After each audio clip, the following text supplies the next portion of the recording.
Hola oyentes de Radio Sefaradi, bienvenidos a este informativo, un informativo en el que contamos, como es habitual ya desde hace meses, con la presencia en la línea de Pascal Roa. ¿Qué tal? Hola Alejandro, muy bien. Feliz año a ti y a todo el equipo para empezar este año con las noticias más recientes, bueno, de los últimos días también, después de este largo fin de semana. Noticias desde Israel, también con el punto de vista que tenemos aquí en Jerusalén, en Tel Aviv, en Haifa, sobre los últimos acontecimientos. Bueno, pues feliz año también para ti, para todos los oyentes de Radio Sefarad. Comenzamos este 2025 con noticias que nos llegan precisamente, como nos dice Pascal, desde Israel. Así que cuéntanos hacia dónde nos dirigimos y qué tienes que destacar. Sí, hay mucho que destacar. Recordamos a los oyentes que casi llevamos 15 meses de guerra desde el 7 de octubre de 2023. Hablamos de 2023, pasamos 2024, empezamos 2025 en el día 459 de guerra.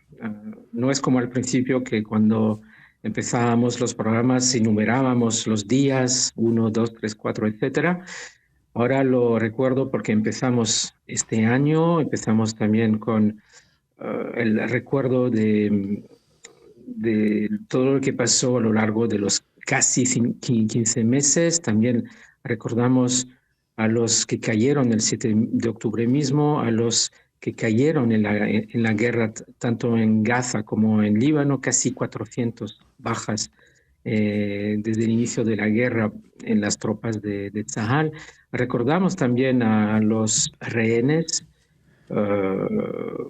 quedan alrededor de 101 rehenes todavía cautivos en el laberinto de Gaza. Se supone que la mitad ya no está viva, pero aún así Israel, por supuesto, lucha por conseguir la liberación de los que quedan vivos y también de los que desgraciadamente no están entre nosotros. Así que todo esto es un poco el contexto que quería dar para empezar este año con las últimas noticias. Y si quieres, empezamos con Gaza. Pues vamos allá, nos dirigimos hasta Gaza. Sí, porque en Gaza, mira, si la semana pasada, después del 1 de enero, ya empezábamos a sentir en Israel los cohetes, los misiles que volvían, que todavía siguen disparándose desde Gaza. Por ejemplo, la misma noche de 31 de diciembre al 1 de enero, pues los habitantes de los kibutzim en el sur de Israel se despertaron o se fueron a dormir más bien con una salva de 3 cohetes. No son los cohetes que lanzaron los terroristas de Hamas el 1 de enero del año pasado, pero aún así es una señal. Es una señal que los terroristas en la Franja de Gaza se reagrupan ya no como capacidad militar, sino como células de tipo guerrilla. Ya desde hace varios meses así funcionan y siguen siendo dañinos de una forma u otra. Por ejemplo, disparando estos cohetes. Y han sido bastante numerosos desde hace varios días. Por ejemplo, hablamos de 10 días seguidos de cohetes. No son muchos, es un cohete, 2 cohetes. No llegan muy lejos. Llegan a los kibutzim, a las comunidades del sur de Israel. Pero subrayan el hecho de que Hamas todavía tiene ese poder de hacer daño. Y por esta razón, Tzahal, el ejército israelí, vuelve a atacar de forma intensa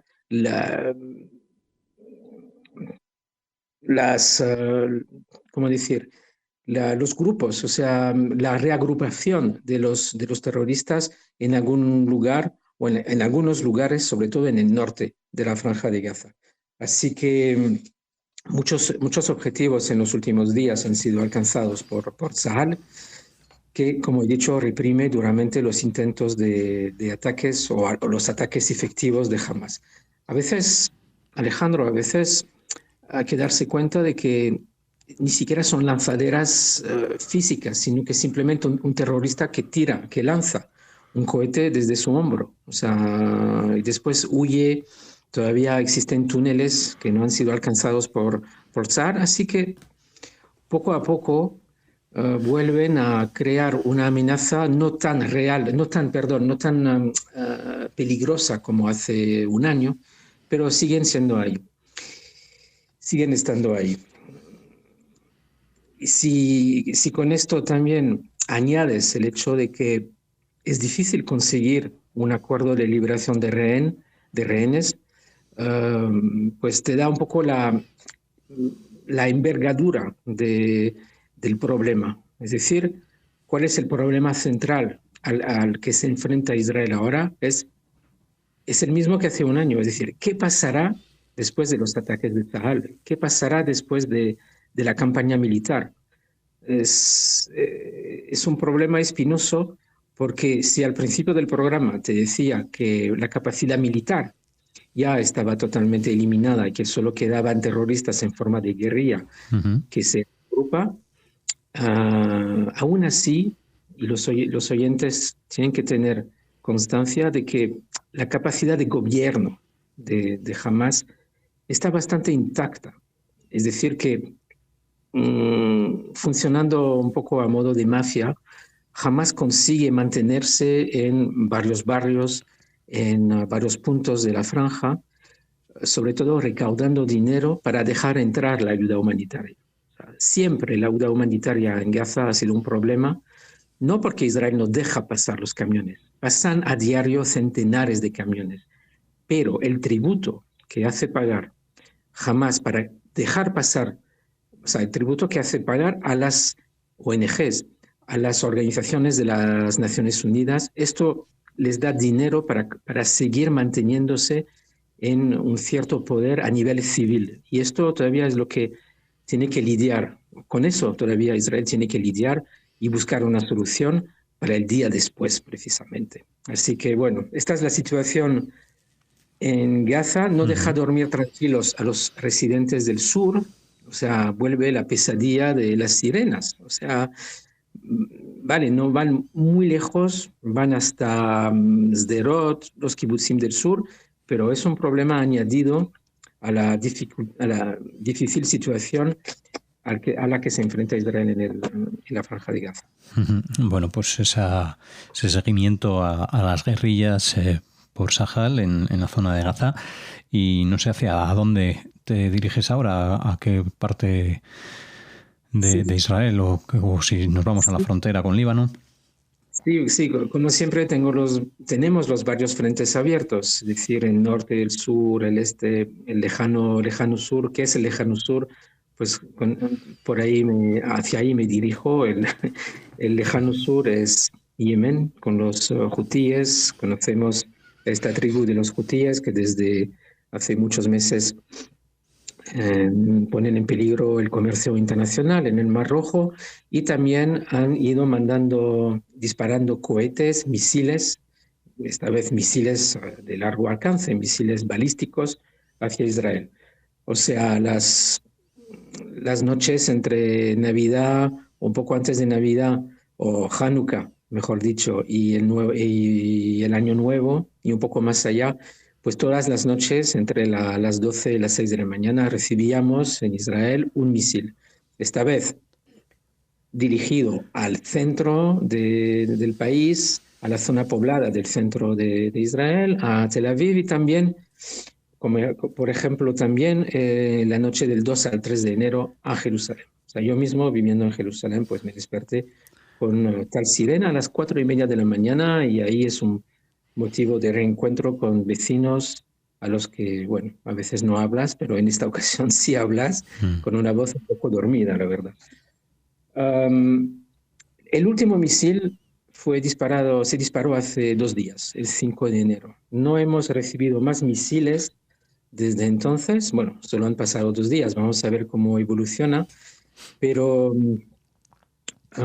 Puede ser que los ataques de Israel a varios puntos estratégicos, varios sitios importantes de los hutíes en Yemen haya surtido efecto, no solo por parte de Israel, de hecho, también la coalición entre Estados Unidos y el Reino Unido, que también a su vez atacaron varios objetivos estratégicos como puertos, como vías de comunicación, como vías de abastecimiento de armamento desde Irán, también han sido atacados y puede que esto pues haya disuadido últimamente a los hutíes de seguir atacando a Israel. Ya iremos viendo en los próximos días cómo evoluciona, pero bueno, esto, como te he dicho al principio, es otro de los varios frentes abiertos o frentes a los que se enfrenta Israel y vamos a seguir con otros frentes. Pues vamos allá. Por ejemplo, el frente de Cisjordania. O sea, a menudo hablamos de la guerra que se está llevando a cabo en Gaza, también la guerra contra Hezbollah, con los éxitos que conocemos, que llevaron al cese el fuego del 27 de noviembre pasado, pero nunca hay que olvidar que la guerra también se libra en Judea y Samaria, es decir, en Cisjordania. Y lo más interesante, como resaltaba la semana pasada con Jorge, es que no solo Israel libra batalla contra terroristas de Hamas o de la Yihad Islámica y otros pequeños grupos terroristas, sino también la propia autoridad palestina. Aunque esta autoridad palestina, dirigida por el Fatah en su mayoría, un partido, una formación enemiga de Hamas, no llama a los terroristas por su nombre, o sea, no les llama miembros de Hamas o miembros de la Jihad, simplemente les llaman criminales o delincuentes. Pero el resultado es el mismo. Hay también una represión por parte de las fuerzas de la autoridad palestina contra intentos de ataques, contra intentos de reagrupación de células de terroristas, sobre todo en el norte de Cisjordania. O sea, hablamos de Tulkarem, de Jenin, de Nablus también. O sea, estas redadas por parte de las fuerzas de la autoridad palestina se llevan a cabo casi a diario. Hay que resaltarlo. No se habla mucho en los medios de comunicación occidentales porque de alguna forma Israel está ausente de esta narrativa, pero es la realidad.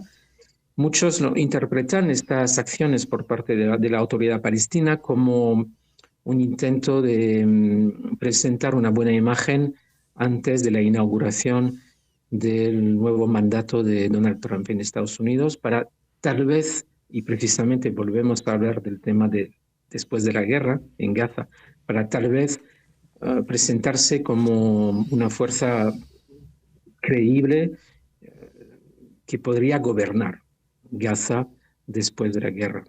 Bueno, son especulaciones, pero de momento a eso asistimos, represión por parte de la autoridad palestina contra elementos terroristas, que son de Hamas y de la Jihad, entre otros. Bueno, y esto en cuanto a Cisjordania, no sé si quieres manejar muchos más frentes, pero entiendo que, como yo adelantaba antes de dirigirnos hacia Yemen, nos vamos al norte ahora. Sí, pero me quedo un instante todavía en el este, en Cisjordania, porque a la represión o a las medidas de represión por parte de la autoridad palestina también se añaden las redadas antiterroristas de Israel. O sea, hablamos de Tzahal, con policía, con guardias de frontera. Ha habido varias redadas antiterroristas exitosas en los últimos días. Y el último apunte importante es que ayer tuvo lugar un gravísimo atentado por disparos contra un autobús de israelíes en Cisjordania, cerca del asentamiento de Kedumim. 3 personas israelíes resultaron muertas, también 6-7 heridos, según el último recuento. 2 mujeres de 70 años, de unos 70 años y un hombre de 35 años murieron israelíes. Los autores son 3 se dieron a la fuga y todavía están en busca y captura, no han sido alcanzados todavía. Autores originarios de Jenin. O sea, atacaron un autobús y 2 coches y fue bastante letal. O sea, fue letal como lo podemos constatar, con 3 muertes que tenemos que lamentar. De hecho, hoy el ministro de Defensa de Israel, Israel Katz, afirmó que se trata de un acto de guerra y que como tal será tratado a partir de ahora. Bueno, pues un evento trágico, más que evento, ¿no? Ese atentado, ese ataque con el que abandonamos precisamente este frente de Cisjordania, como hemos dado en llamar, ¿no? Esos frentes que Pascal nos va desglosando y estas noticias que nos vas comunicando. Sí, y ahora vamos al norte, efectivamente. Bueno, recordamos a los oyentes que el acuerdo de cese el fuego entre Hezbollah e Israel entró en vigor el 27 de noviembre.